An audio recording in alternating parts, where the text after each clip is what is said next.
lies ahead.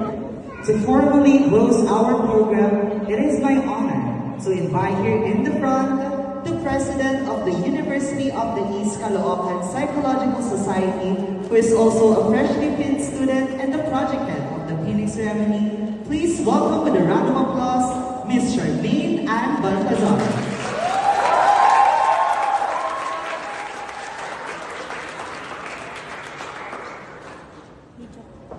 Good day to everyone. Today is more than just a ceremony. It is a celebration of milestones, of dreams realized, and of journeys courageously pursued.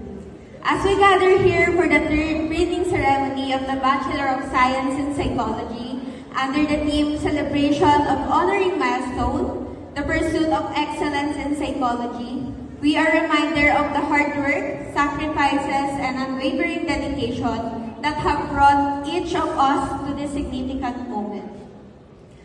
Tanda ko dati, isa tayo sa mga nag-o-organize ng pinning ceremony ng mga pioneers natin at saka last year. Merong iba na nag-ushers, merong iba na nag-host, merong iba na nag-technicals, merong iba na nag-registration. Each of us carries a story of how we started, how we struggled, and how we stood back up stronger each time. This pin is not just a symbol. It represents years of perseverance, sleepless nights, countless papers and research studies, and moments when we question ourselves, yet found the strength to move forward. It honors the courage to step into the lives of others with empathy and compassion, to listen, to understand, and to make a difference. As psychology students, we are called to pursue excellence, not only in academics, but in our purpose to heal, to support, and to uplift. This milestone reminds us that our journey is far from over. Rather, it is a stepping stone toward greater responsibilities and deeper understanding. To our families, friends, and to our loved ones who is now in heaven, and especially to the Almighty, thank you for standing by us, for believing in us when we doubted ourselves.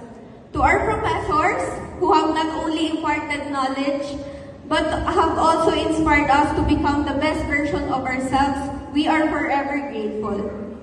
And to the next batch, may this moment inspire you. The path isn't always easy, but it is meaningful. You too will face challenges, but remember that those challenges will shape you into someone stronger, wiser, and even kinder.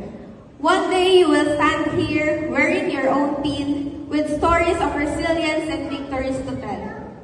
And to my fellow candidates, as we wear these pins close to our hearts, may they remind us of our commitment to excellence, integrity, and compassion in everything we do. May we continue to honor each milestone, no matter how small, as a victory on our journey toward making a difference in the world. Congratulations to all of us. This is our time. Mula sa pangarap at karunungan, mga psikolohista, kayo ang pag-asa ng bawat sulyak at diwa.